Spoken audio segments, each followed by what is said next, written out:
Trump ఎట్టకేలకు India మీద 25% tax ప్రకటించారు. ఇప్పటి వరకు 10%గా ఉన్న ఈ ట్యాక్స్ని 25%కు పెంచారు. దీనివల్ల ఎఫెక్ట్ అయ్యే stocks textiles, footwear, auto parts మొదలగునవి. $66 బిలియన్ ఎక్స్పోర్ట్ చేస్తుంది. దీనికి అదనంగా జోడైన ట్యాక్స్ వల్ల $7 బిలియన్ అదనంగా ఇండియా నుంచి పే చేయాల్సి వస్తుంది అమెరికాకి. ఈ ట్యాక్స్లకు కారణం రష్యా నుంచి ఫ్యూయల్ మరియు ఆయుధాలు కొనడమే అని అమెరికా చెప్తుంది. దీని ద్వారా ఇండైరెక్ట్గా ఉక్రెయిన్పై రష్యాకు యుద్ధానికి ఇండియా సాయం చేస్తుందని ట్రంప్ చెప్తున్నారు.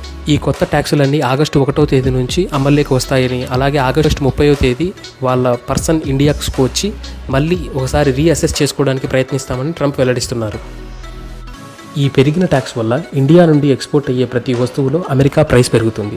దానివల్ల అమెరికా సిటిజన్స్ పైనే ఈ టారిఫ్ భారం పడుతుంది. దీని ద్వారా ట్రంప్ ఈ సెక్టార్స్లో ఉండే కంపెనీస్ని అమెరికాకు రప్పించడానికి ప్రయత్నిస్తున్నారు. చాలా వరకు ఫార్మాస్యూటికల్ కంపెనీస్ 2030 లోపు మేము $50 బిలియన్ అమెరికాలో పెట్టుబడి పెడతాం, కొంతవరకు ఈ టారిఫ్స్ని కంట్రోల్ చేయండి అని చెప్తున్నారు. ఇలాంటి మరిన్ని ఇంటర్నేషనల్ న్యూస్ తెలుసుకోవడానికి ఈ వీడియోని మీ ఫ్రెండ్స్కి షేర్ చేసి ఛానల్ని సబ్స్క్రైబ్ చేసుకోండి.